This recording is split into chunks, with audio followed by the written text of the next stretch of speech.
A adaptação da história de uma mídia para uma série em sua primeira temporada acaba ficando numa zona de conforto, onde a história ela não ultrapassa certos limites e acaba não entregando o real cerne da história original.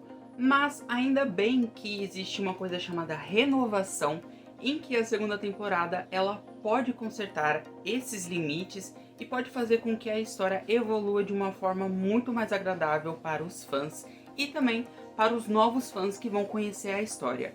E Lock and Key ela se aproveita exatamente disso numa segunda temporada bem mais madura. Eu sou Wesley e vem comigo que eu tenho muita coisa para falar dessa segunda temporada e teorias de uma possível terceira temporada.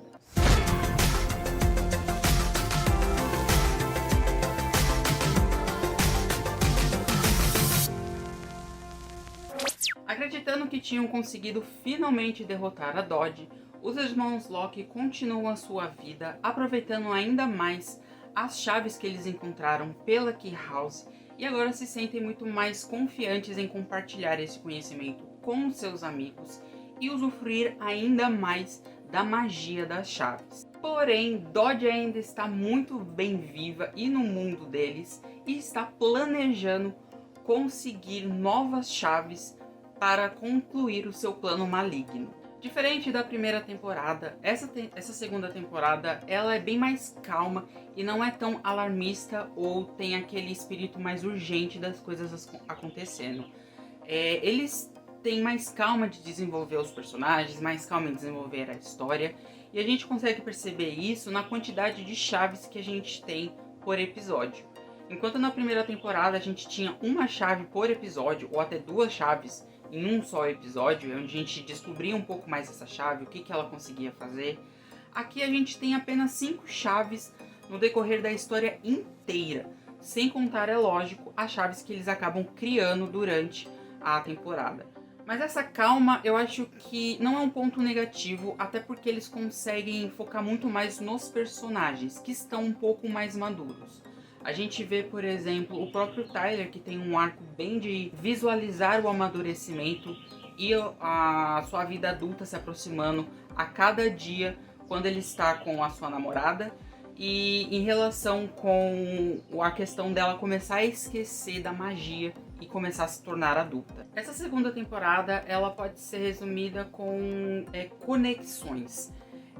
Todos os personagens eles estão desenvolvendo laços ainda mais fortes, rompendo certos laços que não são bons de continuar. E eu acho que essa temporada fala justamente dessas relações, dessas conexões que eles acabam formando e algumas eles têm que desfazer.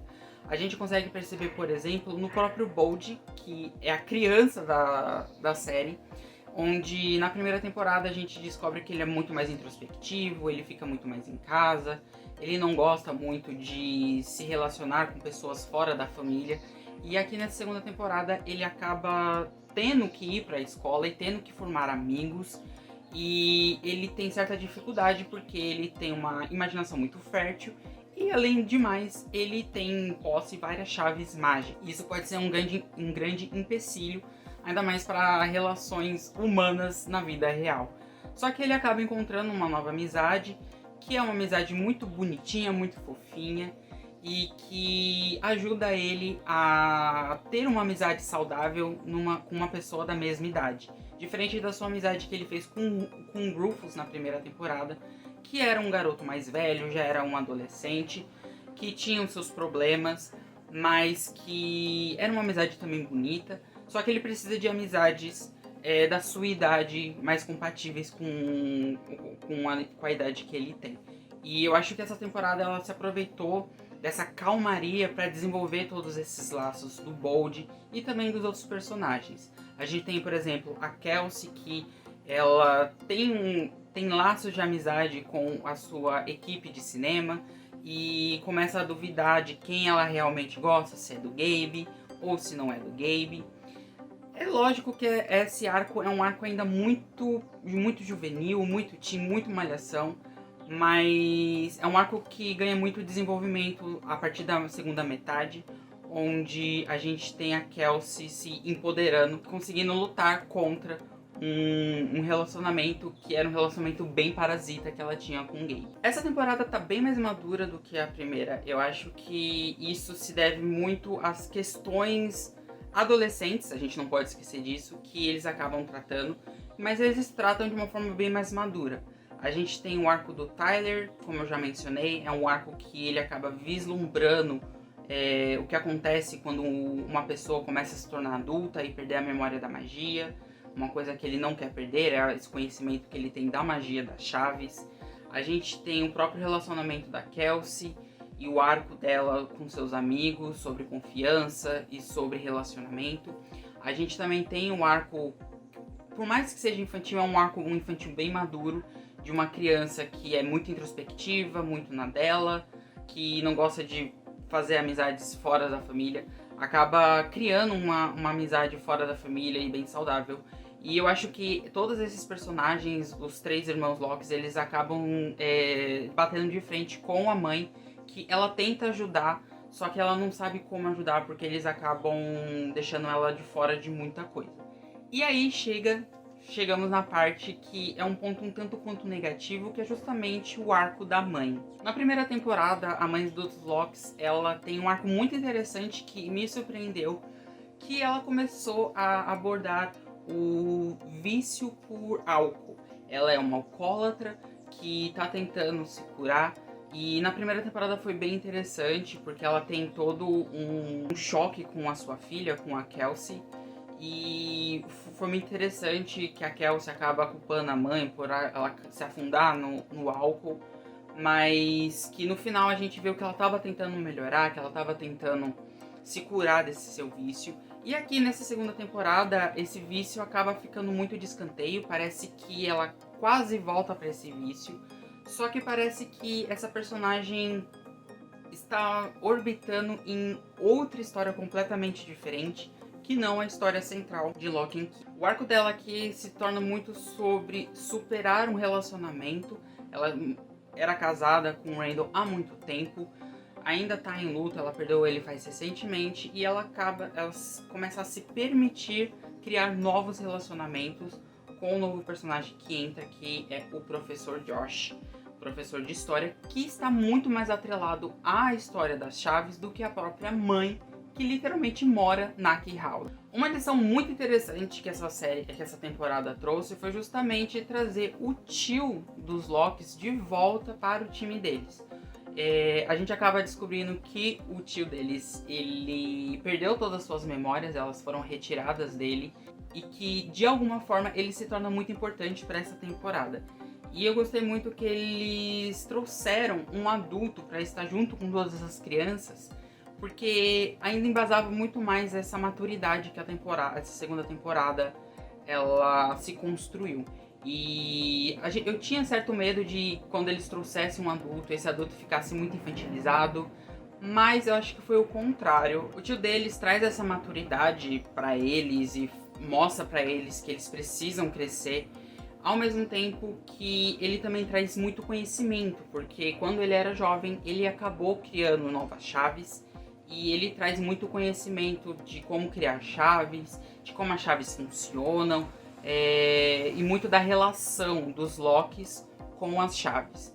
Além, lógico, de ter aquele espírito mais aventureiro, que é muito legal ver ele junto com o Bold, já que os dois são filhos caçulas, e é muito legal ver eles na caçada de uma nova chave quando ela começa a sussurrar para os Locks. De modo geral, essa segunda temporada ela acaba sendo... ela passa a impressão do que a Netflix está fazendo com muitas séries atualmente, que é literalmente pegar uma temporada e dividir pela metade e falar parte 1 e parte 2.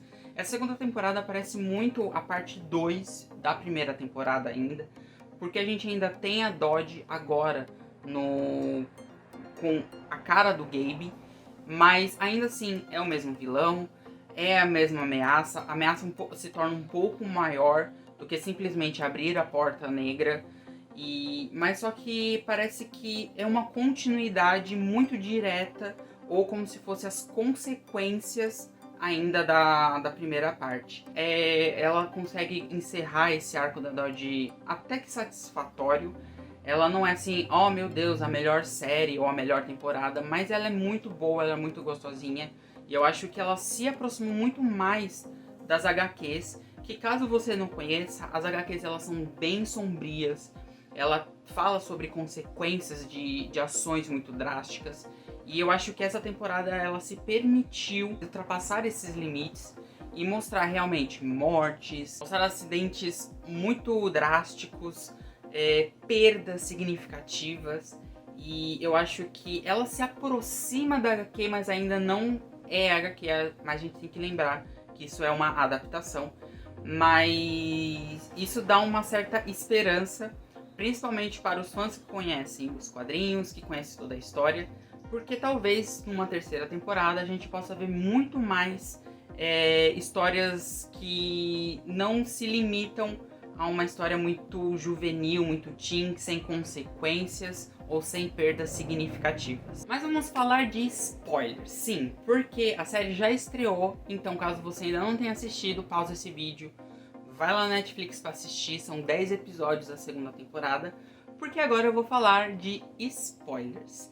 Uma coisa que eu gostei, que eu acabei não percebendo logo de início, foi a cena inicial, onde a gente vê lá no período da Guerra Civil Americana, e que ela não retorna até por volta lá do episódio 6, do episódio 7, onde a gente vê muito mais da história do passado da Key House e dos Locks como um todo, e também vê um pouco da origem da magia daquele lugar. E eu achei muito interessante por causa que isso foi justamente um aceno para uma possível terceira temporada. Eu queria muito que a gente conhecesse muito mais do passado e da origem das chaves, e a origem da magia dos Locks, e o porquê que os Locks estão conectados com essas chaves. Só que ele acaba sendo muito diluído, porque aparece no primeiro episódio, só vai aparecer só na segunda metade dessa temporada. E quando aparece quase tudo de uma vez. Se não me engano, o 8º episódio, ele é literalmente dividido entre o que acontece no presente e o que acontece no passado, pra gente ter essa comparação. Mas é muito legal que a gente vê que mesmo a gente conhecendo um pouco mais da origem das chaves e a da relação das chaves com os Locks, ainda deixa muitas perguntas, como por exemplo, como que o Frederick conseguiu abrir o portal negro? Ele simplesmente tocou na parede e ele se abriu. É lógico que a gente tem uma breve explicação de que o Frederick poderia ser uma pessoa muito maléfica e muito poderosa, mesmo antes dele ter sido corrompido por um ferro sussurrante. Mas só que é interessante ver que eles trouxeram esse personagem que é parte da origem da magia de Matheson, e provavelmente ele vai ser o principal vilão de uma terceira temporada. Eu gostei muito porque remonta de uma coisa muito intrínseca à história dos Estados Unidos. E não era uma coisa que a gente esperava, pelo menos eu não esperava que aparecesse essa parte da história. O que dá brechas, principalmente para aparecer uma das chaves que muita gente espera que apareça na próxima temporada, que é a chave do tempo. Mas vamos ver quais são as próximas chaves que eles podem trazer. Até mesmo tem muitas chaves originais que eles criam, ou que eles mesclam as chaves que já existem na HQ, para dar um outro significado dentro da série e desenvolver melhor.